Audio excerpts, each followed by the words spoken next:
¿Qué dice la palabra de Dios en Lucas capítulo 17, versículos del 11 al 17? 10 leprosos son limpiados. Yendo Jesús a Jerusalén, pasaba entre Samaria y Galilea. Y al entrar en una aldea, le salieron al encuentro 10 hombres leprosos, los cuales se pararon de lejos y alzaron la voz, diciendo: Jesús, Maestro, ten misericordia de nosotros. Cuando él los vio, les dijo: Id, mostraos a los sacerdotes. Y aconteció que mientras iba, fueron limpiados. Entonces uno de ellos, viendo que había sido sanado, volvió glorificando a Dios a gran voz, y se postró rostro en tierra y sus pies dándole gracias. Y este era samaritano. Respondiendo Jesús dijo: ¿no son 10 los que fueron limpiados?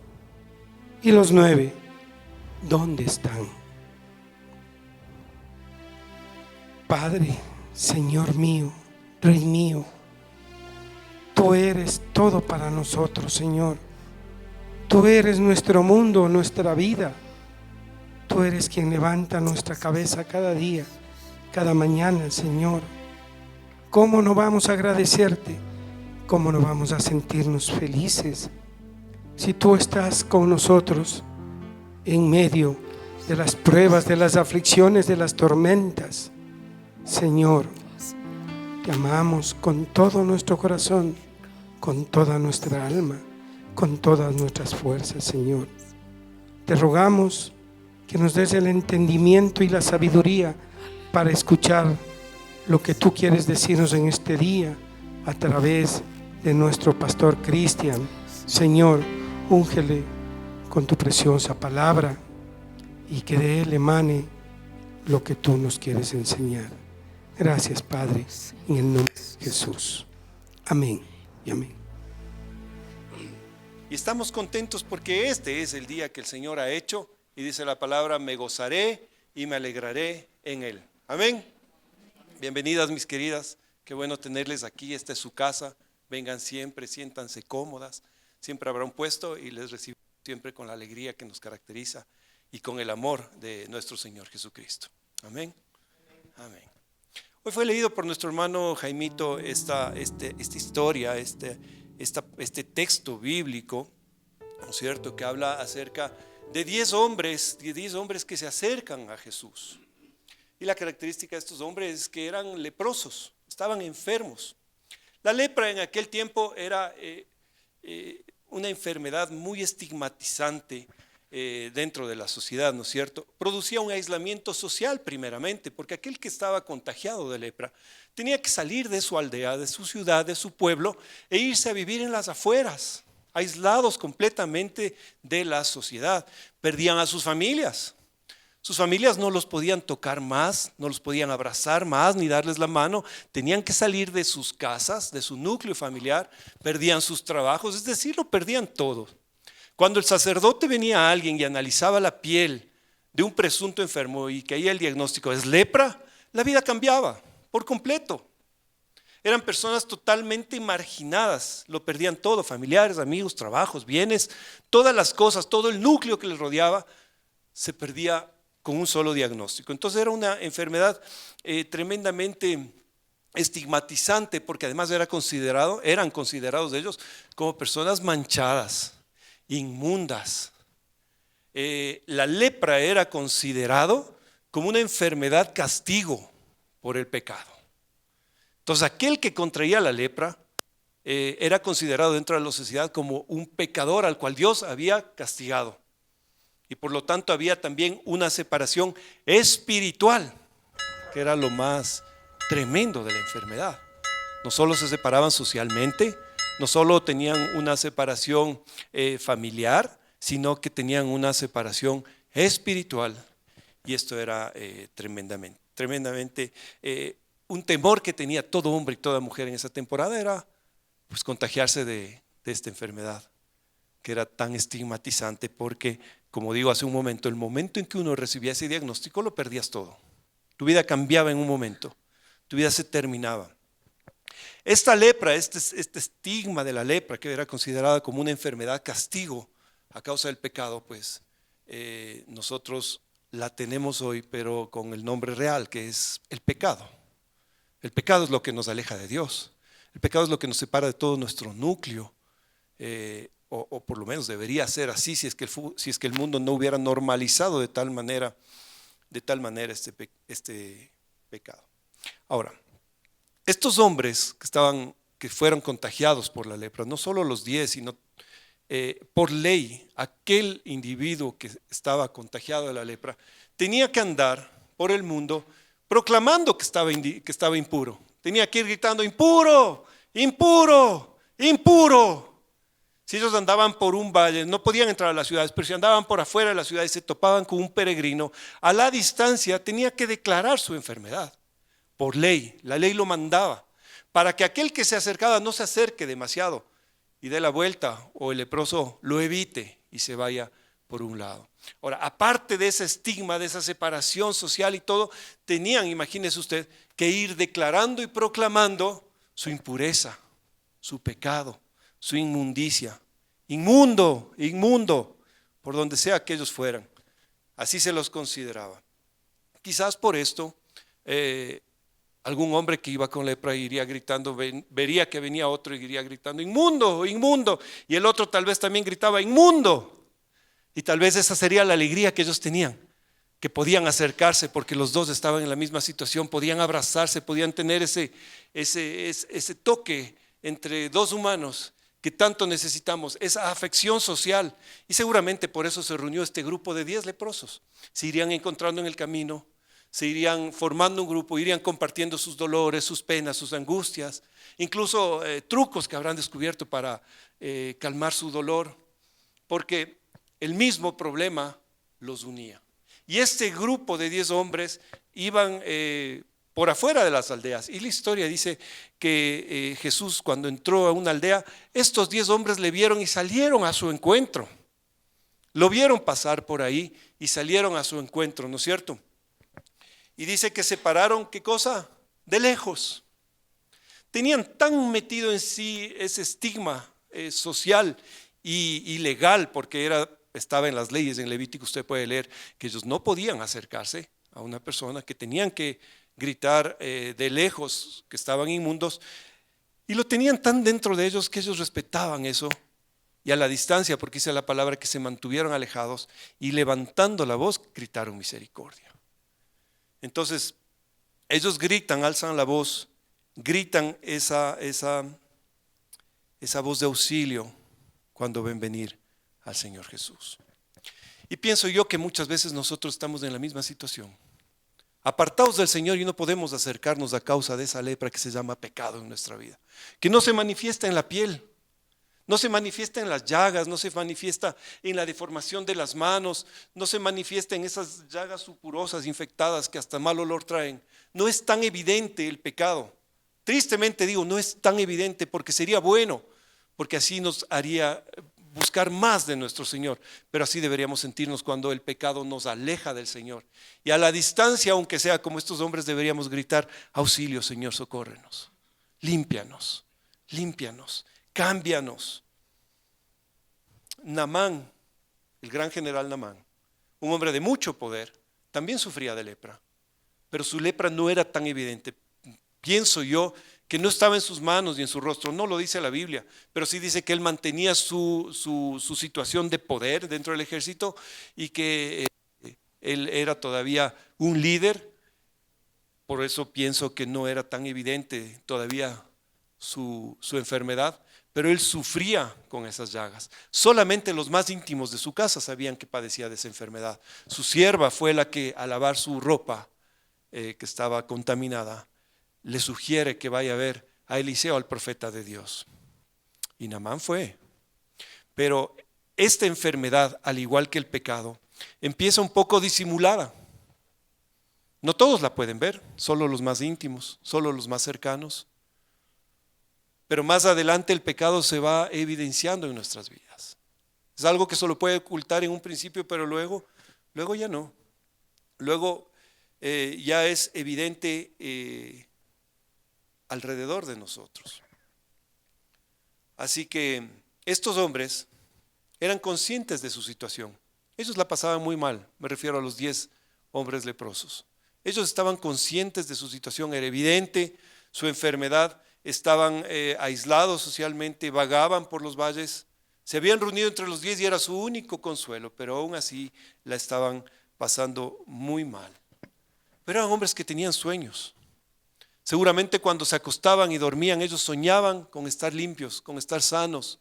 Recordaban en sus sueños aquella familia, sus hijos, su esposa, su lugar de trabajo, sus amigos que dejaron atrás, que tuvieron que dejar atrás a causa de este problema. Y tenían sueños. Y esos sueños no permitían que ellos pierdan su fe de un día volver a estar sanos, aunque las posibilidades eran mínimas, imposibles.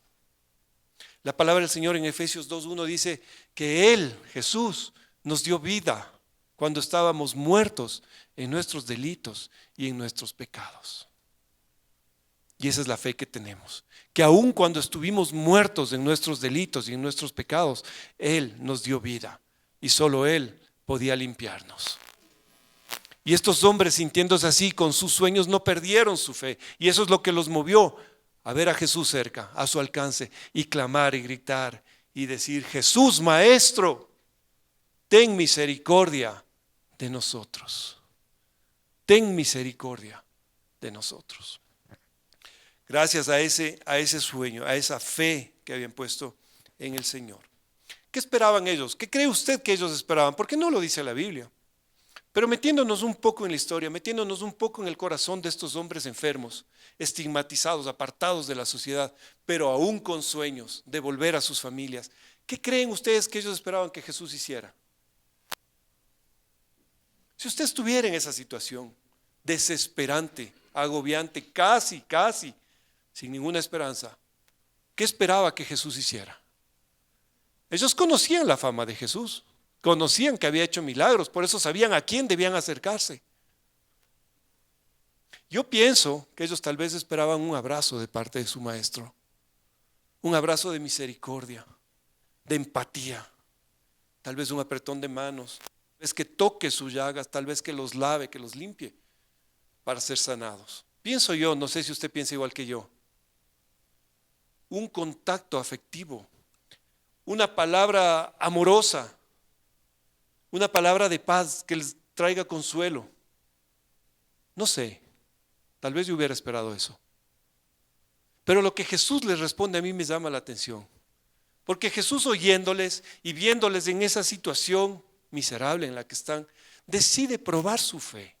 Decide probar si esa fe es verdadera. Y les da una respuesta y les dice: id y mostrarse delante de los sacerdotes. Una respuesta absurda desde el punto de vista humano, absurda. Una respuesta que les traía vergüenza a ellos. Tener que volver a pasar por presentarse delante del sacerdote para que les vuelva a decir: estás leproso, estás impuro, estás inmundo, debes salir. Ya lo habían pasado una vez. Habían recibido ese diagnóstico y seguramente fue el momento más avergonzante de su vida y más doloroso. Y el Señor les dice: vayan y háganlo otra vez. Oh, no es la respuesta que yo esperaba del Señor. Y yo te pregunto esta mañana: ¿cuántas veces el Señor te ha dado instrucciones claras y precisas de las cosas que tenemos que hacer? Y decimos: oh no, Señor, yo no lo voy a hacer. No tiene lógica para mí lo que me mandas a hacer. Me parece que no es lo que yo esperaba. Cuando Naamán fue delante de Eliseo, le pasó exactamente lo mismo. Porque él llegó y Eliseo ni siquiera salió a recibirle, mandó a su siervo. Y el siervo salió y le dijo: dice mi Señor que vayas y te sumerjas en el Jordán 7 veces. Y eso es todo. Y mire la respuesta de este gran Naamán. Segunda de Reyes 5:11. Dice: y Naamán se fue, ¿qué cosa?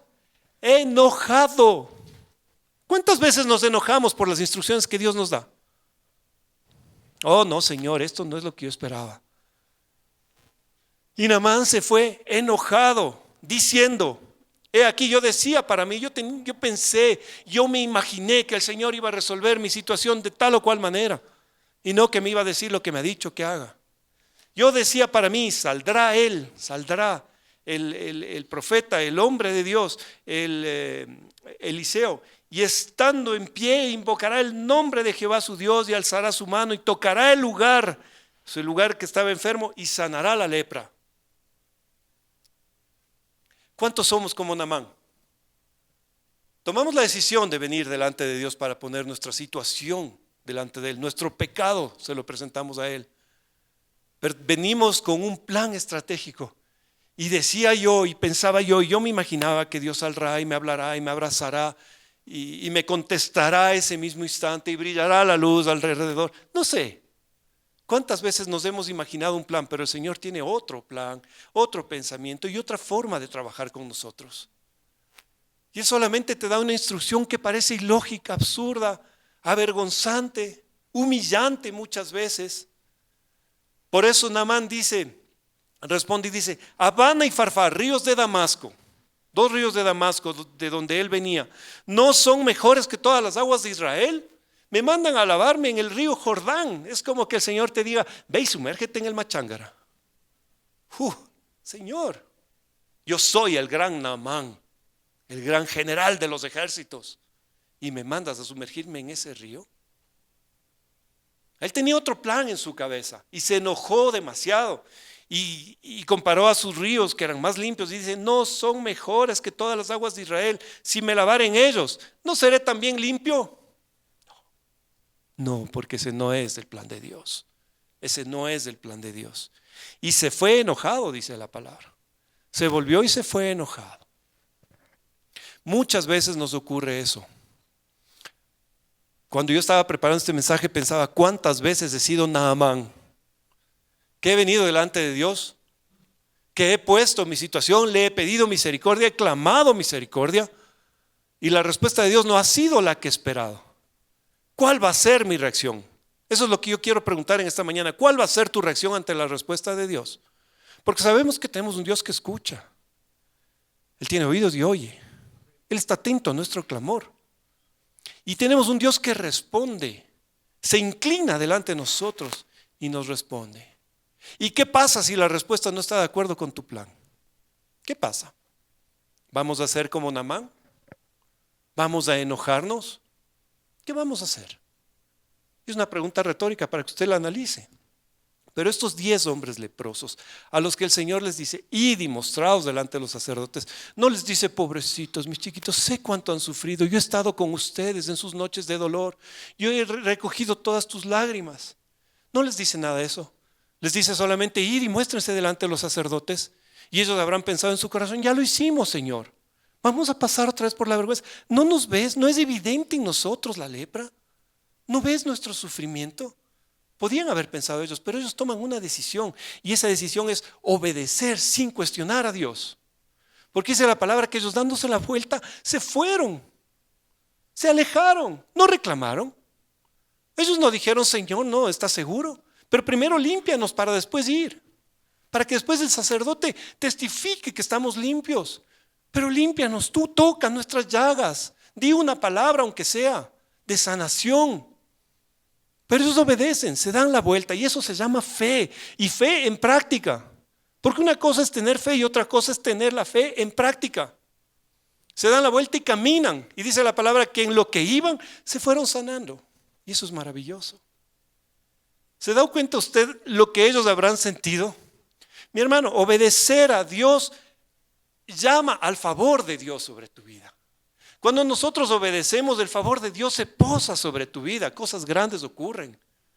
Dios no quiere que le entendamos, Dios quiere que le obedezcamos. Entender la forma de trabajar de Dios es imposible para nosotros. Querer juntar sus planes con los nuestros, sus estrategias con las nuestras, es imposible. La misma palabra dice, mis pensamientos son más altos que tus pensamientos y mis caminos son más altos que tus caminos. Y dice la palabra, como los cielos son más altos que la tierra, así son mis pensamientos más altos que los tuyos. Querer emparejar esos pensamientos con los de Dios es imposible, es locura, es arrogancia. Y el Señor no quiere que nosotros podamos entender sus pensamientos, sino que obedezcamos. Eso se llama confianza. Y esa confianza puesta en acción se llama obediencia. Y el Señor espera que seamos obedientes. ¿Cuántos obedientes hay esta mañana en este lugar? Amén. Obedecemos a nuestro Dios, sea lo que sea que Él nos mande a hacer. Aunque no nos parezca que es lo que nosotros habíamos planeado, no nos parezca el mejor plan. Pero no, el Señor a veces nos manda. Y nos manda a esperar. Y nos manda a ser pacientes. Y nos manda a hablar muchas veces. Y nos manda a hablar palabras humillantes muchas veces. A pedir perdón muchas veces. Y a veces nosotros tenemos el corazón de Naamán y nos enojamos y decimos, no está bien que yo pida perdón. A mí que me pidan perdón. ¿Cuántas veces el Señor te dio instrucciones y nos pusimos en modo Naamán? Juan 14:21 dice, el que tiene mis mandamientos y los guarda. Esto quiere decir, el que escucha mi voz, el que escucha mi instrucción, el que recibe mi instrucción y obedece. ¿Qué pasa? Este es el que me ama, y el que me ama será amado por mi Padre, y yo le amaré. Y mire lo que dice al final, y me manifestaré a él. ¿Quiere que la mano del Señor se mueva sobre su vida? Obedezcamos. Recibimos la instrucción y obedecemos. Esa es la clave. Juan 14:21. Tu historia cambia cuando obedeces. La historia de estos 10 hombres cambió radicalmente. 10 hombres leprosos, aislados y marginados se convirtieron en 10 hombres sanados que 2000 años después estamos hablando de ellos en este lugar. La historia cambió radicalmente. Hombres que nadie quería ver, ni hablar de ellos, ni acordarse de ellos, hoy los traemos a memoria acá, porque están escritos en las páginas de la palabra del Señor. Todo porque ellos obedecieron, obedientes. Primera de Juan 1:9 dice que si confesamos nuestros pecados, tenemos un Dios que es fiel y que es justo para perdonarnos y limpiarnos de toda nuestra maldad. Amén. Podemos acercarnos delante de Dios y en esa obediencia recibimos el milagro. Y Jesús se queda parado, viendo cómo estos 10 hombres se alejan, y los estaba mirando y veía cómo se iban limpiando y veía cómo iba cambiando su actitud, su forma de caminar, se iban enderezando, se iban despojando de esos trapos que los envolvía, esos trapos inmundos, y veía sus manos cómo se iban transformando en manos no deformadas, en manos normales, y veía las llagas de su piel cómo se iban cerrando. Y el Señor veía cómo ellos iban alegrándose y gozándose en su corazón. Y ese caminar lento seguramente se transformaba en un trotar, en un correr, en dar brincos de alegría, en estar felices, llenos de gozo en su corazón. Se tornaba la alegría en danza, y eso ocurre cuando el Señor toca tu vida. Eso ocurre cada vez que el Señor toca tu vida, ¿o no?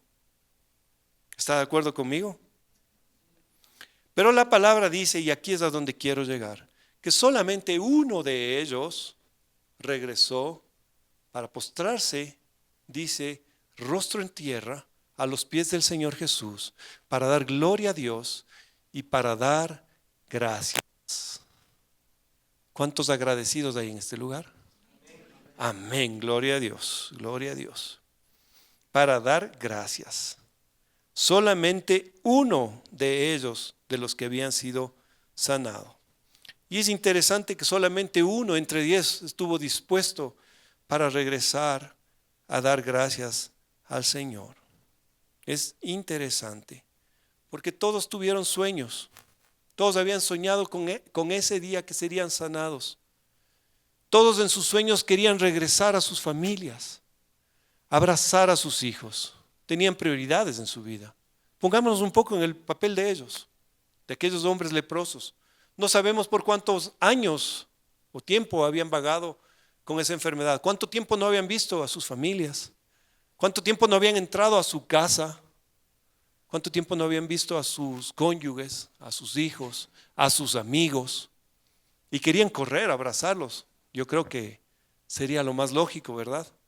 Correr y abrazarlos. Y 9 de ellos tenían esas prioridades. Y luego presentarse al sacerdote y pasar todo el ritual de limpieza, apartarse 7 días más, luego regresar, hacer los sacrificios y todo lo que la ley mandaba para declararse completamente limpios. Tal vez, digo yo, tal vez después de ese tiempo ellos regresarían para dar gracias, una vez que han comprobado que están limpios. Pero había un hombre que era distinto, que tenía otras prioridades, porque ese era un hombre que tenía una fe mucho más férrea en su corazón. Él no necesitaba confirmar que estaba limpio por un sacerdote, sino que inmediatamente se regresó para dar las gracias. Inmediatamente regresó para dar las gracias. Esa era la prioridad de él. Muchas veces nosotros nos ponemos muchos pretextos y decimos, es que el Señor sabe que tengo un corazón agradecido, y nos olvidamos de darle gracias.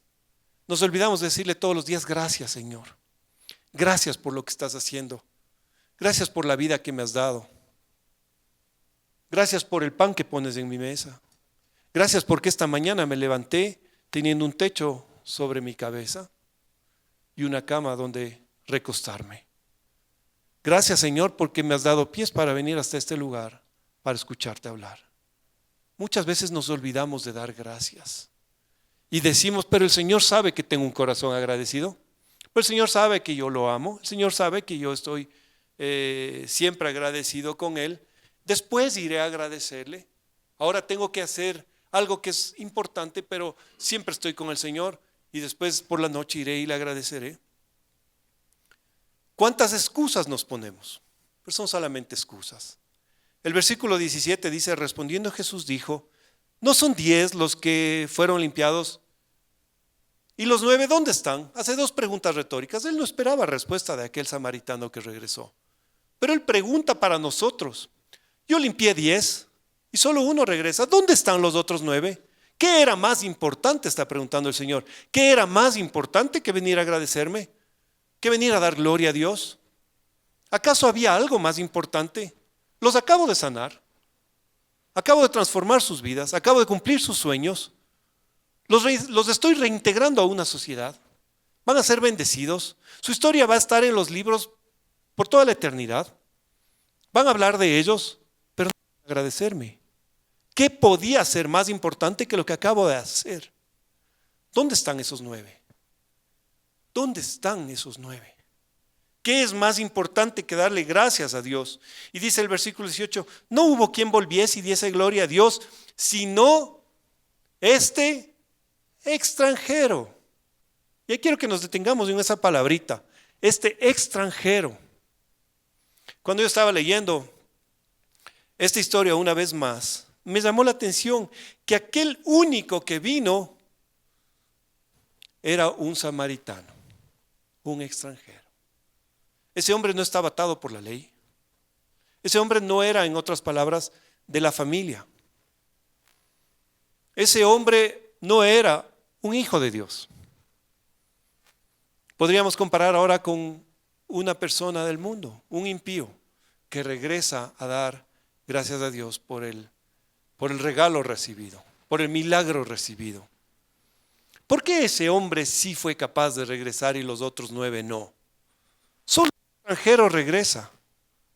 Y he llegado, mis hermanos, a la conclusión que cuando nosotros pensamos que merecemos el favor de Dios, somos mucho menos propensos para dar gracias a Dios. Cuando somos hijos, cuando pensamos que tenemos un currículum para presentar delante de Dios y hasta nos atrevemos a exigir el favor de Dios en nuestras vidas, lo damos por sentado. Es más difícil que volvamos a agradecerle a Dios. Pero aquel que cree que no merece nada, absolutamente nada, porque es extranjero, porque no es de la familia, recibe el favor. Él lo recibe por gracia y no por justicia, y está dispuesto a regresar y postrar su rostro en pies y adorar a Dios en agradecimiento. Fluye la gratitud cuando sabemos que no somos merecedores de nada. Mis hermanos, un error que cometemos muchas veces nosotros, los de la familia, es creer que somos merecedores del favor de Dios. No. Y esto es lo que tenemos que entender en esta mañana. ¿Qué mereces? Hay algo que merecemos: la muerte, porque hemos pecado. Levante la mano quien no ha pecado aquí. Exacto. Y la palabra lo confirma. Por cuanto todos hemos pecado, estamos destituidos de la gloria de Dios. Eso es lo que merecemos: la muerte eterna. La paga del pecado es muerte, lo dice la palabra. Y nosotros tenemos que comprender eso. ¿Qué merecemos? Somos hijos de Dios. Amén. Me quedé un poco asustado por un rato. Gloria a Dios. Sí lo somos, pero eso no nos hace merecedores del favor de Dios. Por gracia Él nos ha salvado, nos ha redimido, nos ha limpiado. Y eso es suficiente. Es suficiente, ese cambio en nuestra vida es suficiente para que seamos agradecidos con Dios todos los días y en todo lo que Él hace por nosotros. Entonces, cuando alguien piensa que merece algo, está mucho menos propenso a dar gracias a Dios. Pero aquel extranjero que sabía que no merecía ni siquiera que Jesús lo regresara a ver, porque Jesús era judío y él era samaritano, y entre judíos y samaritanos no se llevaban bien. Pero cuando él recibe el milagro de Jesús, no puede más que explotar en agradecimiento y regresar inmediatamente para dar la gloria y las gracias a nuestro Dios. No es por justicia, hermanos. Todo lo recibimos por gracia. Créanme que ni este servidor que está aquí parado delante de ustedes, ni ninguno de los que estamos aquí merecemos algo de parte de Dios. Todo lo recibimos por gracia.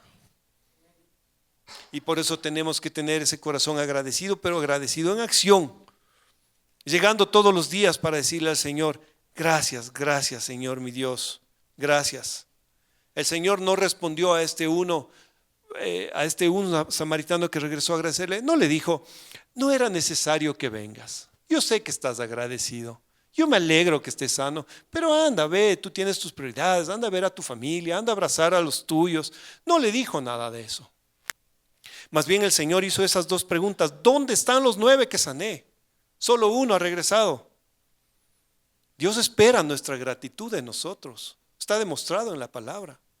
Dios sí esperaba que todos regresaran y le contaran cuál fue ese proceso de transformación, qué sintieron en su corazón. Quería ver sus corazones abiertos, explotando en gratitud por lo que habían recibido. A Dios le gusta participar en todos los aspectos de nuestras vidas, en todos. La palabra en 1 de Tesalonicenses capítulo 5 versículo 18 dice: dad gracias en todo, porque esta es la voluntad de Dios para con nosotros en Cristo. Amén. Qué interesante que la voluntad de Dios es que seamos agradecidos, y no agradecidos selectivos. Que no seamos gratos solamente cuando las cosas salen como yo pensaba, como yo quería. Porque la palabra dice en todo. Esa es una demostración de nosotros hacia Dios, de que confiamos en Él. Porque es fácil ser grato cuando las cosas están bien, ¿no es cierto? Tu familia está prosperando, tu negocio crece, no te falta nada. De repente estiras el pecho, ves todo a tu alrededor, das un suspiro, te sonríes y dices: gracias Señor. Qué fácil que es.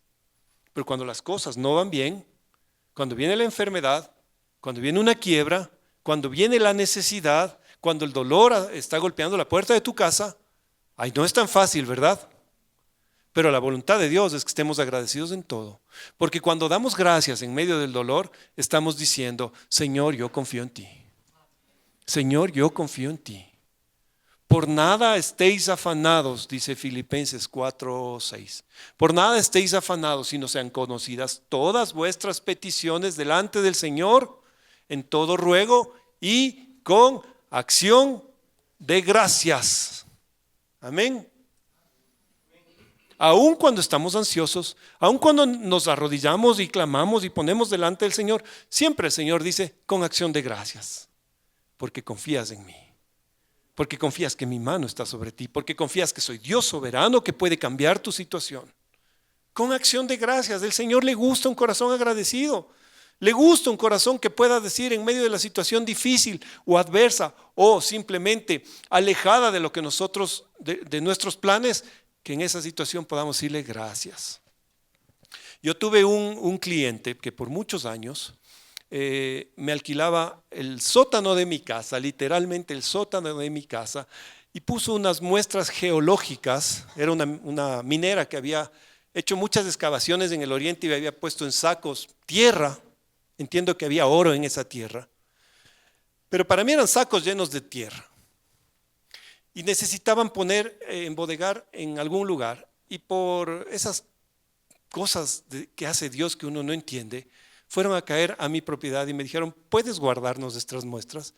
Y metieron literalmente en el sótano de mi casa y me pagaban una cantidad de dinero todos los meses. Yo solo cerré la puerta, puse candado y no hice nada más.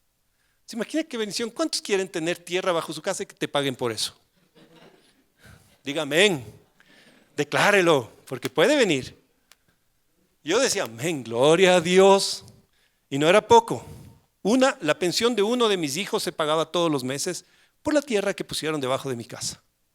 Gloria a Dios. Me dijeron unos 6 meses. Y dije, lo que quieran. Los 6 meses se convirtieron en 1 año, en 2 años y medio. Yo decía amén, aleluya, aleluya. Todos los meses me venía la orden de compra, ponía la factura y ponían el dinero en mi cuenta, y de mi cuenta iba al colegio. Arreglado. Qué bonito, ¿verdad? Pero un día llegó la llamada que no esperaba de ese cliente y me dijeron: te agradecemos mucho, pero nos vamos a llevar la próxima semana las muestras. Yo hice así, me reduje 10 centímetros. Ay, Señor. Dije, ok, no hay problema, cerré el teléfono. Dije, Señor, estaba en medio de mi trabajo, dije, Señor, ¿por qué no esperaste un poquito más a que mi hija se gradúe? Estaba pagando la pensión de ella. ¿Por qué no esperaste un poquito más? Faltaba 1 añito y medio. ¿Por qué no esperaste? Y comencé así a reclamar. Y dije, ay, qué iras, ¿y ahora qué voy a hacer? Esto no esperaba, no estaba en mis planes. Y algo dentro de mí me hizo así. Y dije ratito, no, yo no estoy aquí para quejarme de nada. Y cambié mi actitud y comencé a agradecerle a Dios. Es verdad, cambié ese momento mi actitud. El enojo, la ira, la frustración no me duró ni 2 minutos, porque enseguida el Señor como que me dijo, hey, yo estoy en el control. Y cambié mi actitud. Y ese rato dije, no, Señor, no. Muchas gracias, Señor. Gracias por lo que hiciste. Sé que fue tu mano la que puso esa tierra ahí debajo de mi casa, y que he podido estos años pagar la pensión de mi hija, y sé que tú proveerás, y estoy agradecido por lo que has hecho, Señor, y que venga algo más. Tú lo harás. Si lo hiciste antes, lo vas a hacer otra vez. Gracias, Señor. Y empecé a agradecer, y me acuerdo que hasta me puse a cantar en el trabajo dando gracias a Dios. Y me va a creer que al día siguiente me vuelve a llamar la misma persona y me dice, Cristian, lo reconsideramos, ¿podemos dejar un poco más las muestras? Aleluya, todo el tiempo que quieran. Aleluya. Y estuvo 1 año y medio más y mi hija se graduó y las muestras ahí las retiraron. Porque Dios actúa así. Dice o no dice ahí la palabra que el que tiene mis mandamientos y los guarda, dice, es aquel que me ama. Y el que me ama, mi Dios, el Padre le ama. Y yo muestro mi favor en Él. Yo me manifestaré a Él. Hay poder en agradecer a Dios. Se los digo porque lo he experimentado. Y no solo en esta vez. Tengo algunas historias en las que he visto el poder de Dios el poder de Dios fluir en mi vida a través de tener un corazón agradecido. No podemos descuidar la gratitud. No hay nada más importante en tu vida, mi hermano, que agradecer a Dios por todo. Y a veces decimos, pero ¿por qué le voy a agradecer si mi situación está complicada? No seamos selectivos del Señor. La voluntad del Señor es que seamos gratos en todo. En todo. Y todo es todo mismo. En toda situación, en toda temporada de nuestra vida. En todo momento, en todo. En todos los caminos por los que andamos. En todo agradecidos por el Señor. A veces pensamos que no tenemos por qué agradecer a Dios. No hay un motivo, no hay una circunstancia. Es que hoy cuando salí hasta mi perro ni me movió el rabo. Hasta el agua se me quemó. Todo pasó. me llovió, me mojé, me enfermé, perdí el trabajo, no sé qué más quiera ponerle usted. Y parece que no hubiera motivos para agradecer a Dios. ¿Sabes cuántas veces late tu corazón en un día? 100,000 veces. Y el Señor está al lado tuyo diciéndole a tu corazón: late, late, late, late, late, late, late, late, late, late, late. Lo damos por sentado, ¿verdad? Un día ese corazón va a parar y todo terminará. Pero si está latiendo es porque el Señor sigue diciendo: late, late, late, late, late, late, late, late, late, late, porque es mi voluntad que sigas vivo. Hay muchos motivos para agradecer a Dios. Hay muchos motivos para agradecer a Dios. Nosotros respiramos y filtramos 10,000 litros de aire cada día. Es mucho aire. Haga así. Todo lo que respira, alabe al Señor. Amén. 10,000 litros de aire estamos respirando al día. Dígame que no hay pretexto, no hay motivos para agradecer a Dios. Todos los días, late, late, late. Ay, Señor, esto les va a gustar mucho a las mujeres. ¿Sabe cuántas células se renuevan a diario en nuestro cuerpo en promedio? Para que nos mantengamos un poco jóvenes, para que tengamos salud, para que la piel se mantenga tersa y estirada. ¿Sabe cuántas células nuevas se generan en nuestro cuerpo?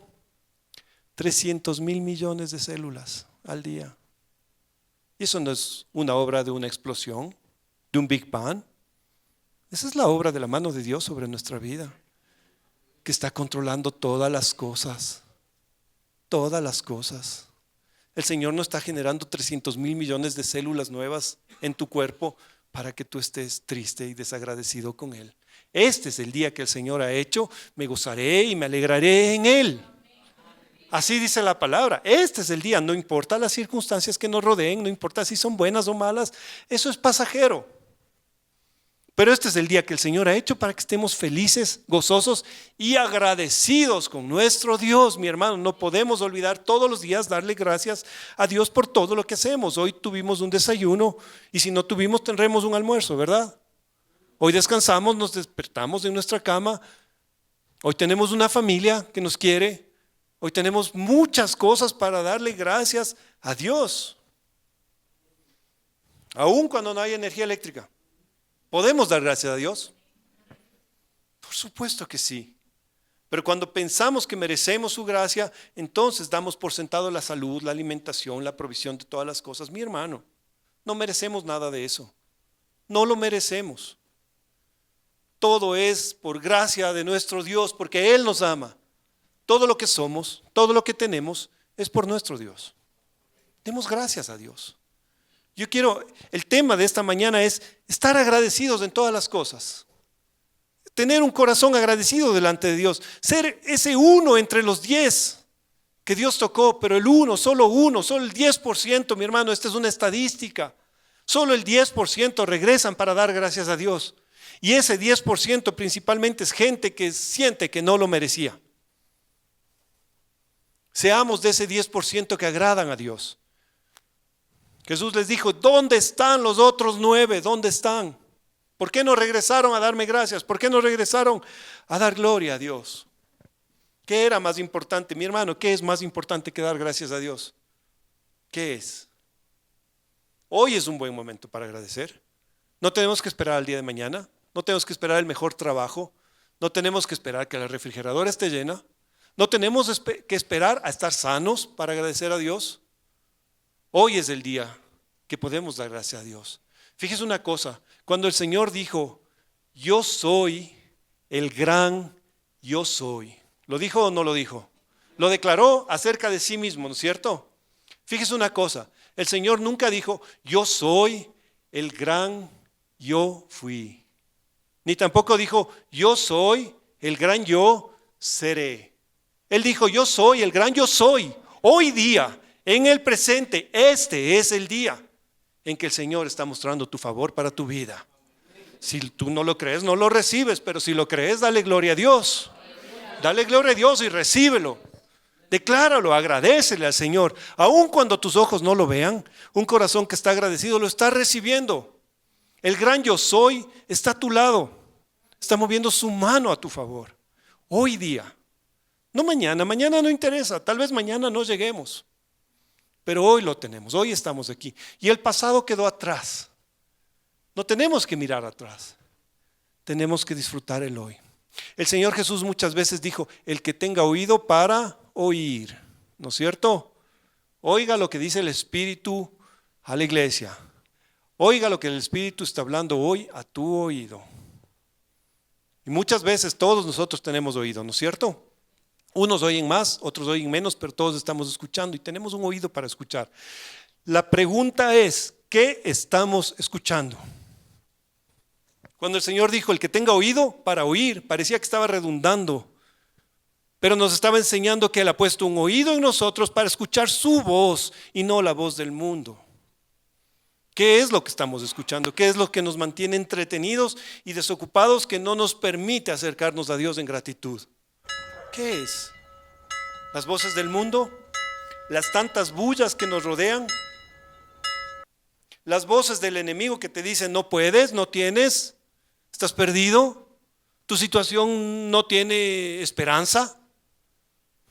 ¿O vamos a escuchar la voz de Dios que te dice todo lo puedes en mí porque yo te fortalezco?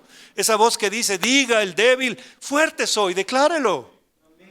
La palabra no dice piense el débil, fuerte soy, dice diga el débil, fuerte soy. El Señor quiere que declaremos con nuestra voz, que escuchemos sus promesas y las declaremos en nuestra vida para que su mano se mueva a nuestro favor. Y una vez más, eso es un corazón agradecido y obediente delante del Señor. No permitamos que esas voces del mundo endurezcan nuestro corazón. Pueblo de dura cerviz, dijo una vez el Señor. Nada merecemos, mis hermanos. Todo es por gracia. ¿Cómo te ama el Señor, verdad? ¿Cómo me ama el Señor? Gloria a Dios. ¿No es motivo suficiente para darle gracias? ¿Será que hoy podemos decir todos, gracias Señor? Gracias, Señor. Dígalo en voz alta todos los días. Gracias mi Señor. Gracias mi Dios por lo que estás haciendo. Gracias Señor mi Dios por tu misericordia sobre mí en esta mañana. Gracias Señor por tu amor, gracias por haberme rescatado, gracias por haber pagado por mí, por mi pecado. Gracias Señor mi Dios, gracias por hacer latir mi corazón, gracias por el aire en mis pulmones. Gracias bendito Dios por esta iglesia. Gracias Señor por cada uno de ustedes. Gracias porque ustedes vinieron hoy por primera vez. Gracias Señor, qué bueno. Dios es bueno y está manifestándose todos los días alrededor de nuestra vida. ¿Será que otra vez podemos decir gracias Dios? No nos cansemos nunca de dar gracias. Nunca nos cansemos de dar gracias, porque la mano del Señor está a nuestro lado. Amén. Vamos a ponernos de pie. Padre, queremos darte gracias, Señor. Sí, mi Dios, porque hay muchas razones para darte gracias. Gracias porque tú estás aquí entre nosotros, Señor, y porque nunca nos has desamparado, Padre. Queremos, Señor, mi Dios, abrir nuestro corazón hoy en gratitud, Señor, por todo lo que estás haciendo, Señor. Gracias, gracias te decimos, Señor, en esta mañana, Señor misericordioso. Y te pedimos, Padre, que sigas manifestándote a nosotros, que tu mano, Señor, siempre esté extendida conforme a tu promesa, Señor, porque tú dijiste, no te dejaré ni te desampararé. Y así lo creemos, lo declaramos, Señor, que tú estás cercano a nosotros, Padre de los cielos. Gracias por este día, gracias por tu palabra, Señor. Gracias por lo que estás haciendo en medio de este pueblo, de esta iglesia, Señor. En medio de nuestras familias, Señor. Gracias porque tú estás tocando, Padre de los cielos. Gracias porque tú estás provisionando nuestras necesidades, Señor. Gracias porque tú estás trayendo medicina y salud a nuestras vidas, Padre de los cielos. Gracias, Señor, porque tú estás volviendo a unir esas familias que han sido rotas, Señor. Esas relaciones que están con problemas, Señor. Tú estás sanando, Señor, de todo rencor. Gracias, gracias, Padre de los cielos, porque tú estás obrando a nuestro favor, Señor. Gracias porque tú estás sanando enfermedades no solo físicas, sino espirituales, Padre de los cielos. Gracias, Padre Santo, por el sol que hoy nos da, Señor, que nos calienta, Padre Santo, y el aire que nos das para respirar. Gracias por todo te damos, Señor, mi Dios, en el nombre de Cristo Jesús. Amén. Quiero vivir agradecido todo lo que soy, que haya siempre la pasión de amarte con mi vida entera, porque es más que palabras, es más que